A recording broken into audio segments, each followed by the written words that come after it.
Chapter 26, The Socialist Anti-War Tradition, Leading the Fight Against War and Imperialism. I am opposed to every war but one. I am for that war with heart and soul, and that is the worldwide war of the social revolution. Eugene Debs, 1918. First published May 3, 2021. Socialists in the U.S. have a proud tradition of anti-war and anti-imperialist action. It's time to revive that tradition and end the endless wars. As a generation of endless war continues to grind on, it is time for socialists to make a meaningful political intervention. As internationalists loyal to the world's working class, we are challenged not merely to avoid falling for official lies, but to actively organize our class to stop the war machine and prevent further slaughter. Socialists in the U.S. have a proud and sometimes tragic tradition of anti-war and anti-imperialist action. It found perhaps its highest expression in the Socialist Party's heroic opposition to World War I, including Eugene Debs' imprisonment and the nearly forgotten Green Corn Rebellion of August 1917. The SP, the Industrial Workers of the World, IWW, and other radicals suffered intense state repression for their opposition, but socialist leader Eugene Debs garnered nearly 1 million votes running for president from prison in 1920. The U.S. socialist movement was a mass force in the first decades of the 20th century. Total circulation of the socialist press exceeded 2 million copies. About 1,200 socialists held public offices in 343 municipalities across the country, including 79 mayors in 24 states. In Oklahoma, the SP had 1,500 locals with 57,000 members, many of whom were also members of the Working Class Union, a secret society that often resorted to night riding, barn burning, and dynamite. They defied fierce repression by the Wilson administration, typified by the so-called Espionage Act, which is still in force and was used to convict and imprison anti-war whistleblower Chelsea Manning. The lesson from that time is the importance of combining legal electoral work with mass organizing and resistance, fighting repression and staying united. The left and right wings in the SP tended to split in the face of repression, leading to imprisonment, demoralization, and the ultimate decline of the party. Across the Atlantic, socialist parties in various European countries abandoned their promise to stay united against the war and instead joined their respective national governments and marched off to slaughter. For the most part, only the Russian Social Democratic Labor Party, the Italian Socialist Party, and certain factions of the German Social Democratic Party held firm. Each of these valiantly resisted the war and were positioned to lead revolutionary uprisings at its conclusion. But the socialists' failure to prevent or stop the war was a key factor in the deaths of millions and the devastation of Europe. SDS, SNCC, and the anti-Vietnam War movement. There was no meaningful left-wing opposition to World War II. There was no mass opposition to the Korean War either. But in the 1960s, opposition to the Vietnam War galvanized a new generation of socialists and radicals. Students for a Democratic Society, SDS, formed coalitions with a variety of socialist groups as well as civil rights organizations to build a massive anti-war crescendo that shook the foundations of the country. Of course, such opposition did not go unpunished. The federal government's counterintelligence program, COINTELPRO, intensified the repression of anti-war and civil rights activists. The Black Panthers and their allies were largely crushed, and the National Guard killed students at the Jackson State and Kent State campuses, delivering a clear message to all. Despite the repression, the transformative movement of the 60s had numerous currents, and the socialist currents played a historic role in a variety of ways. SDS, in alliance with the Student Nonviolent Coordinating Committee, SNCC, led the first large Vietnam-era anti-war demonstration, mobilizing 25,000 to protest in Washington, D.C. in April 1965. The SDS-SNCC alliance was inspired by resistance against both the draft and the brutally racist attacks on freedom riders and voter registration activists in the South. The alliance was transformative. It changed the focus from earlier pacifist-led actions which tended to emphasize the threat of nuclear war more than U.S. aggression in Vietnam.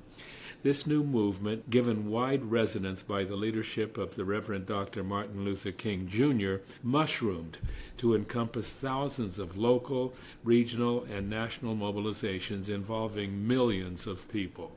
President Lyndon Johnson's large-scale deployments of combat troops to Vietnam stimulated militant resistance. Anti-draft activity on campuses became widespread as burning draft cards gave way to attacks on draft boards and military ROTC, Reserve Officer Training Corps centers, on campuses. In some places, these hated symbols of the U.S. war machine were actually burned to the ground. Alongside such tactics, socialist organizers looked for ways to reach out to the soldiers themselves, the actual working-class people who were being forced to fight. GI coffee houses sprang up near many military bases across the country. Soldiers and sailors created their own underground newspapers, which educated soldiers in the ranks about their rights and encouraged them to join off-base anti-war activities. Some activists, often socialists, made the conscious decision to join the military, to organize against the war, and in one case launched an anti-war union in the ranks, the American Servicemen's Union, ASU. Meanwhile, SNCC, the Black Panther Party, and others encouraged African American soldiers to fight for their rights in the military, where segregation and racist abuse had always been dominant.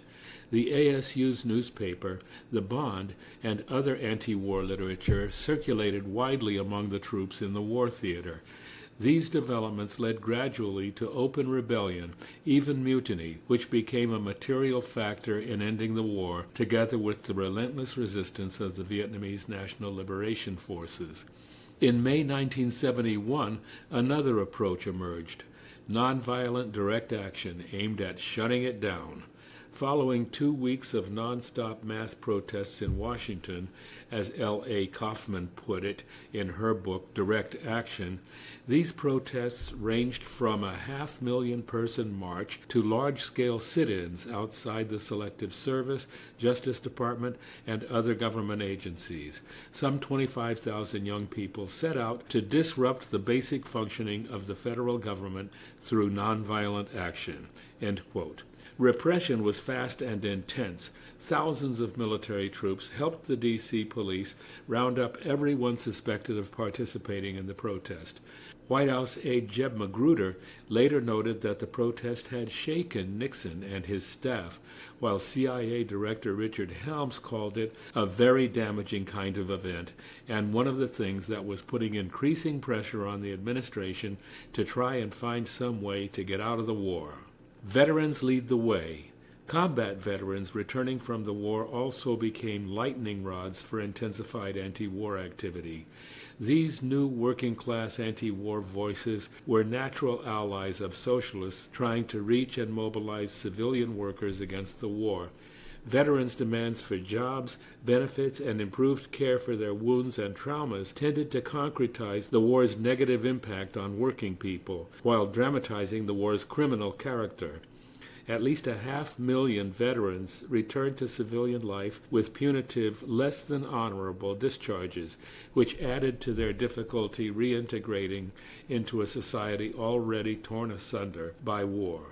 Anti-war veterans became the natural allies of war resistors, draft resistors, and military deserters, as well as civilian anti-war activists fighting for amnesty. Their joint message was that the war should never have happened, that it was a crime, and the politicians who foisted it on the country and the world were the criminals. Their call for amnesty was a clear signal for the future: its right to refuse to fight in illegal imperialist wars of aggression. The massive character of the anti-war movement gradually penetrated all sectors of U.S. society, including the pro-Cold War leadership of the AFL-CIO unions. The union leadership, which through the 1930s and World War II included many socialists and communists, had been effectively purged and terrorized in the Red Scare witch hunts of the 1950s. Conservative union leaders, including AFL-CIO President George Meany, were among the most vocal supporters of the war effort. Images of construction workers bashing anti-war protesters' heads became common fare in the mainstream media, but socialists and other anti-war activists never gave up on reaching out to union workers, and some union leaders never caved in, notably the United Electrical Workers, UE, and the International Longshore Workers Union, ILWU, as well as more mainstream unions like the United Auto Workers, UAW, and the American Federation of State, County, and Municipal Employees, AFS-CME. Over time, Labor Against the War and other groups were able to develop anti-war and progressive activism in the unions. The anti-war movement evolved into a genuine social rebellion across U.S. society. This rebellion fed into the women's liberation and LGBTQ liberation movements, both of which faced vicious reactions and media vilification. Socialists were among the first to legitimize the liberationist character of these movements, recognizing them as major new forces in the broad effort to transform capitalist society. This didn't happen smoothly or easily. The progressive movement had tended to reflect the patriarchal character of the broader society, and women and gay people often had to call out hypocrisy and discrimination among their friends and allies. But these efforts resulted in early victories, ultimately leading to a stronger and more united movement for change. All of these new voices and social actors could be seen in the composition of the delegations to the 1972 Democratic National Convention, a kind of de facto rainbow coalition that supported the anti-war candidacy of George McGovern. It was exhilarating, but it was an illusion. Richard Nixon successfully mobilized his silent majority against it. The lesson was not that the rainbow did not exist. The illusion was locating itself in the Democratic Party. The real rainbow coalition emerged in the streets of Chicago, led by Fred Hampton and the Black Panthers, and later by Jesse Jackson. Anti-imperialism in the Reagan era and after. The Vietnam-era anti-war movement and its allies were a major component of the massive opposition to President Ronald Reagan's interventions in Central America and elsewhere in the 1980s. This opposition took on an anti-imperialist character through its solidarity with the Frente Sandinista de Liberación Nacional, Sandinista Front for National Liberation, FSLN, of Nicaragua, the Frente Farabundo Martí para la Liberación Nacional, Farabundo Martí National Liberation Front, FMLN, of El Salvador, the Palestinian Liberation Organization, PLO, and the freedom struggles in South Africa and former Portuguese colonies in Angola, Mozambique, and Guinea-Bissau. Reagan came to power in 1981, determined to put an end to the so-called Vietnam Syndrome. In the wake of the Sandinista and Iranian revolutions of 1979, he called for a spiritual renewal of the country that translated into military buildup and intensified support for anti-communism in Central America. A new anti-war coalition, the People's Anti-War Mobilization, staged an answer with more than 100,000 people marching in Washington and major actions in other cities against Reagan's military buildup and adventures in Central America. While this new movement ultimately did not expand further, there were continuous anti-war and anti-imperialist activities during the Reagan years, including solidarity efforts with the FSLN and FMLN in Central America, and a large anti-apartheid movement in support of the African National Congress, ANC, of South Africa. In 1984, the ILWU Local 10 shut down the port of San Francisco rather than unload cargo from apartheid South Africa. It won the support of thousands in the Bay Area who rallied in solidarity. This movement succeeded in crippling U.S. government and corporate support for the racist apartheid regime. It forced Congress to pass the 1986 Comprehensive Anti-Apartheid Act and then override Reagan's veto. The South African government ultimately had to release ANC leader Nelson Mandela from prison after 27 years, and he became South Africa's first post-apartheid president in 1994. The U.S. wars and sanctions against Iraq in the 1990s stimulated an anti-war resurgence, as did the belligerent response to the 9/11 terrorist attacks.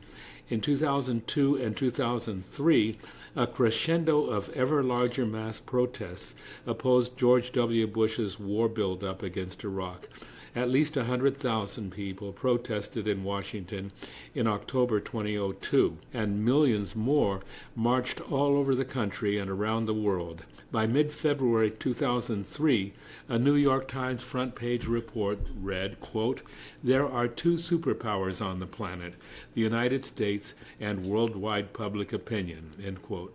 Socialists played a key role in these mobilizations by making them anti-imperialist, anti-racist, and international in scope, while organizing on a broad basis to encompass all social sectors. The lull that took hold with Bush's and Obama's wars has only recently begun to lift. The drumbeats against Venezuela and Iran have awakened a renewed determination to stop and prevent the never-ending U.S. regime change interventions. The 2019 coup in Bolivia, officially hailed by the government of Washington and by corporate media as a, quote, victory for democracy, unquote, opened the way for broad opposition to the U.S. imperialist interventions in Latin America and across the globe. Beyond the endless wars of our age have tended to numb the American population, including progressives, to their devastating toll and impact.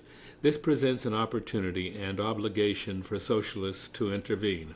While attention is rightly focused on such pressing concerns and interests of our working class as Medicare for all and a Green New Deal, we need to be aware that only by ending the wars and dismantling the U.S. war machine, including demobilization of nearly 1,000 forward bases across the globe, will it be possible to get these desperately needed social programs.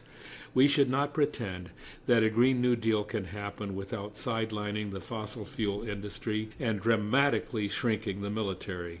Despite official efforts to make the public believe the war machine is, quote, defending human rights and democracy around the world, end quote, we can and must convince people that its main reason to exist is for U.S. control of oil reserves across the globe. Thus, the good news: demobilizing the fossil fuel industry and the military are really two sides of one coin. The obvious lesson is that peace and social transformation go together. We can't have one without the other. And that is precisely the socialist vision the people of this country and the world so desperately need. Bernie Sanders actually said it. The real challenge of our time is to see how we can stop aggression and keep our people safe. Because if we are not successful right now, then I think all this world has to look forward to in the future for our children is war, and more war, and more war, as if we haven't had enough war already, end quote.